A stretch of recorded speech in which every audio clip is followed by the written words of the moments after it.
So real fast, I got to get through this.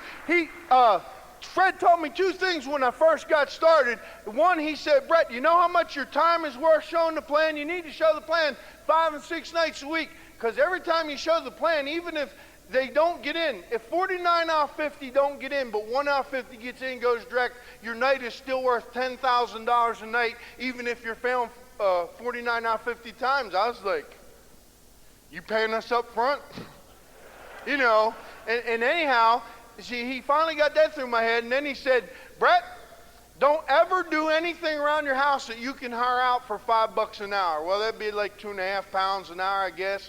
I don't know what the wages are here, but over there that was a common wage, you know. And so one day he called me. He said, what are you doing? I said, changing my oil. He said, what are you doing that for? I said, 'cause it's dirty. He said, that's not what I mean. Why are you doing that? Couldn't you pay someone $5 an hour to do that? I said, yes, sir. He said, if you worked an hour of overtime at PP&L, how much would you make? I said, an hour of overtime, time and a half, I'd make $16. He said, why don't you pay someone $5, change your oil, work the hour overtime, and put $11 in your pocket? I was like, there's an idea. Well, never occurred to me. My dad said, we don't pay nobody to do anything. We do everything for ourselves. We save money that way. No, you run yourself into a poorhouse that way. That is not success thinking. And guess what? All of a sudden, Fred jammed my head with this computer, or this success stuff. Like, and so all of a sudden I started thinking, well, it makes sense that you pay somebody, but I don't got the money to pay them. Now there's a problem. Well, then I'd work the hour of overtime, and so I learned that one success principle. You know the second thing he said to me? He said, Brett, you need a bigger dream. I said, no, sir, I don't need a bigger dream. I have a dream. Be free, Fred. I got a big dream. He said, Brett, you need a bigger dream. I said, no, sir, I have a big dream. Fran don't have no dream. Fran needs a dream. He said, Brett, you need a bigger dream. I said, Fred, I have a big dream. Fran don't have no dream. I asked her last night. She said she don't have none. He said, Brett, you guys need to go dream building. I never heard the word dream building. You ever heard it before you got in the business? What's dream building? He said, you just go out and look at $1 million homes and diamond rings and furs. Go out looking at crap you know for sure you can never buy. That's stupid. But you know what? We listened to him. There's the point. We listened. We didn't know what we were doing or why. He said, go dream building. I said, okay. So we go to this jewelry store. And we're looking at these rings. I said, Fran, there's a nice ring. Try it. She said, Brett, I do not want any of them rings. They're gaudy. I said, you don't have to worry about them. We're dream building. Put it on. She said, Brett, they're too gaudy. I know my... Now, meanwhile, this thing behind the counter was supposed to be a man, act like a woman. I don't know what it was. But he's back there saying, well, you may want to look down here. I said, you may want to shut your mouth. We're dream building. So, anyhow, finally I said, Fran, put that. She said, Brett, that's too gaudy. I said, Fran, put it on. Fred said, dream build. She said, Brett, I know my taste is too gaudy.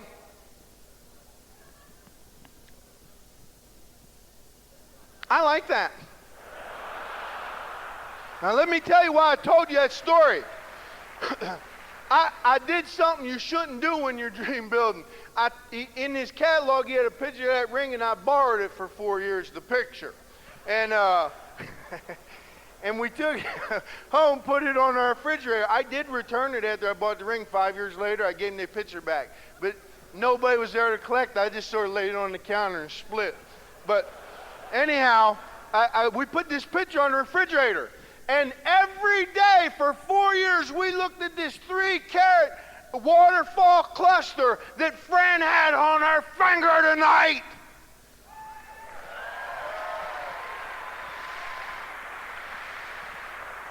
Why did she think it was too gaudy in the case? And it was too gaudy right there. It was too gaudy an inch from her finger. But when she got it on her finger, she found out about the power of the dream.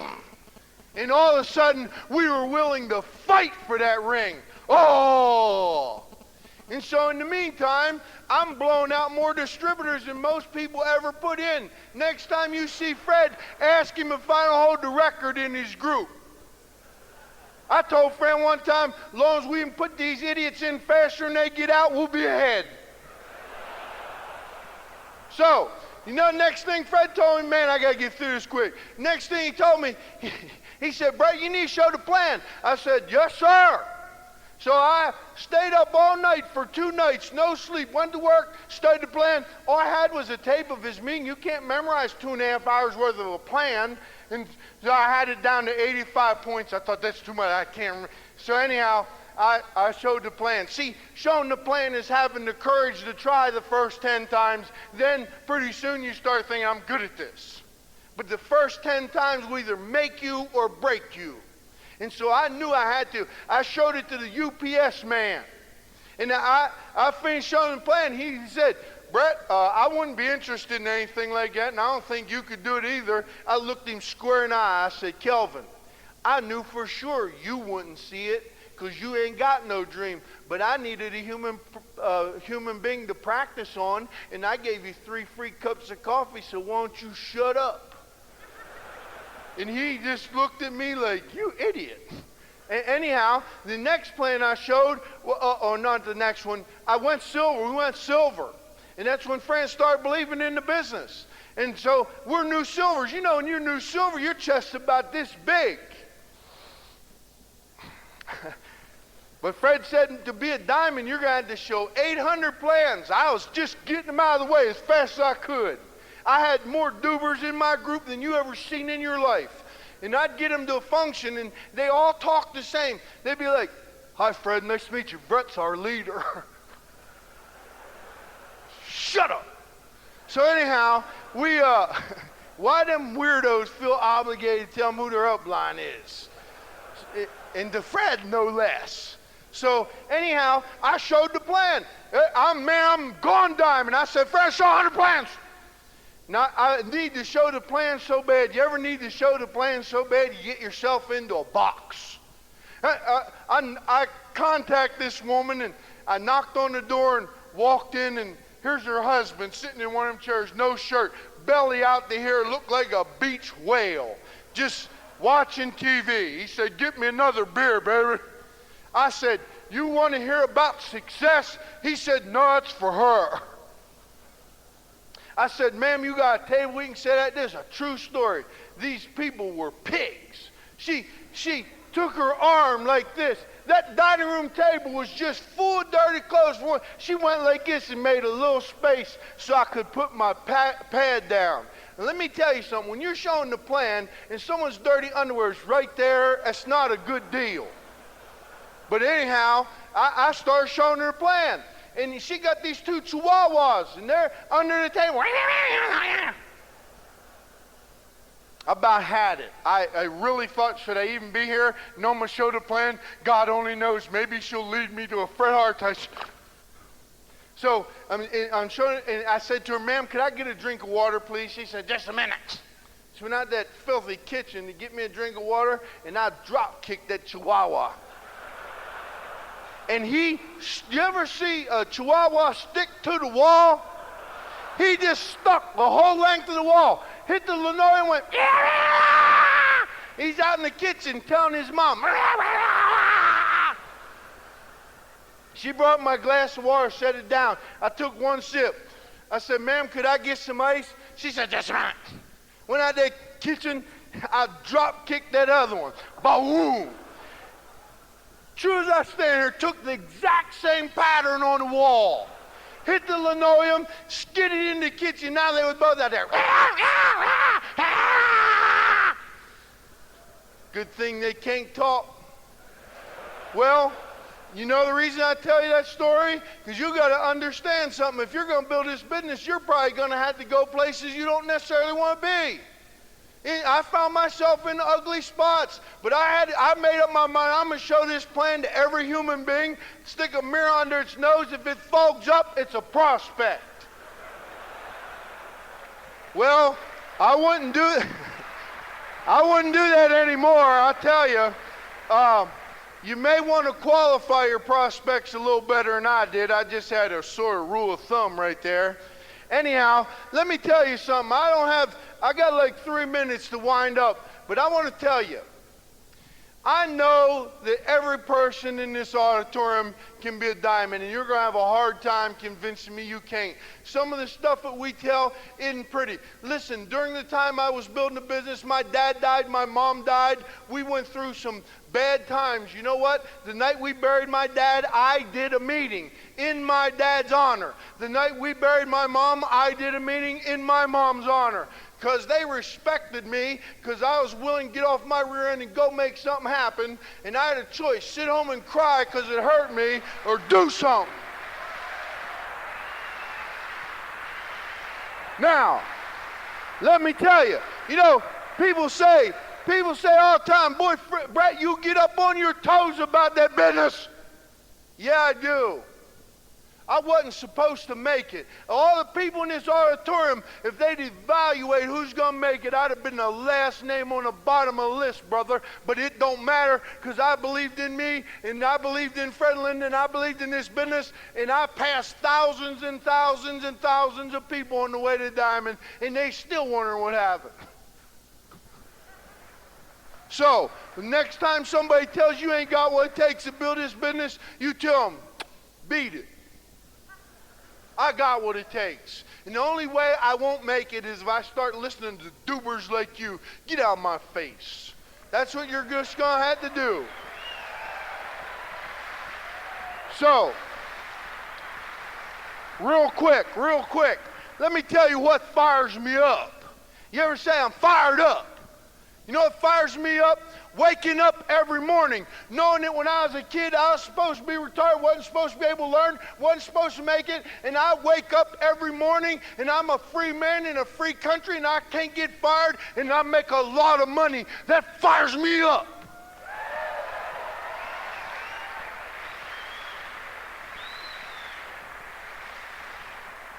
Every morning, waking up, knowing that I'm a full-time daddy to my kids, and they ain't going to have to go through all the garbage that I did, because I'm there to teach them and guide them along with their mom. That fires me up.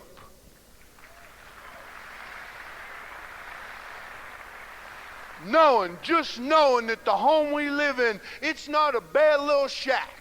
It has 2 living rooms, 2 dining rooms, 2 kitchens. It's a pretty nice place, but it's the worst house we'll ever live in for the rest of our life, because we just counseled with Fred and Linda about buying an 18-room house with 3 kitchens and 3 living rooms on 37 acres, and they said, buy it, Brett. That fires me up.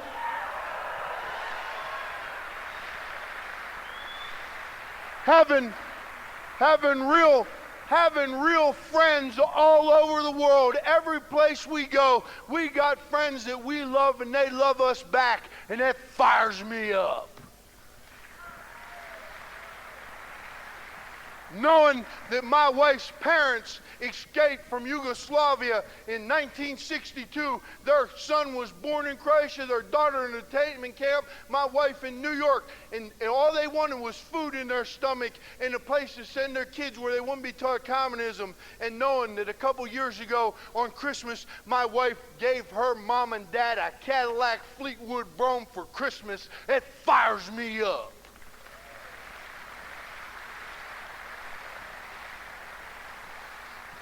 Knowing that I paid $10 for a suit and wore it to every meeting for 2.5 years, and now when I get in my closet, I got 25 custom-made suits just for Brett and 100 custom-made shirts with his name on the sleeve. That fires me up. Earning the respect of people all over this world. People like Pat and Greta and Jerry Mandy. People whose respect is worth earning. That fires me up. And let me tell you real quick, when people ask me, who are you? I say, I'm Elwood and Dorme Daimler's son. They had 12 kids, 6 boys, 6 girls. No one expect none of us to make it. But my parents taught us right from wrong and didn't take no excuses and gave us the footing to get on with it in the game of life. And I'm proud to be their son. That fires me up.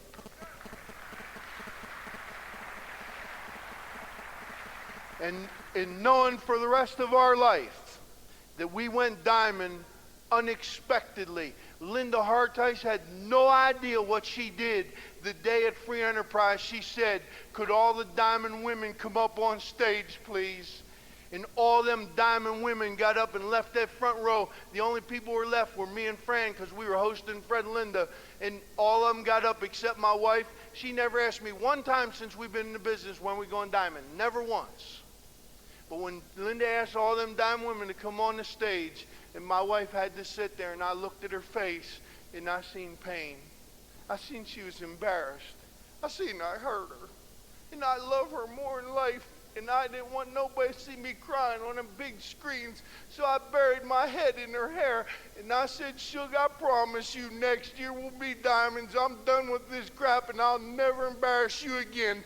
And on Free Enterprise, the next time they called them women up, my woman got up and walked on that stage like a real woman. And that fires me up.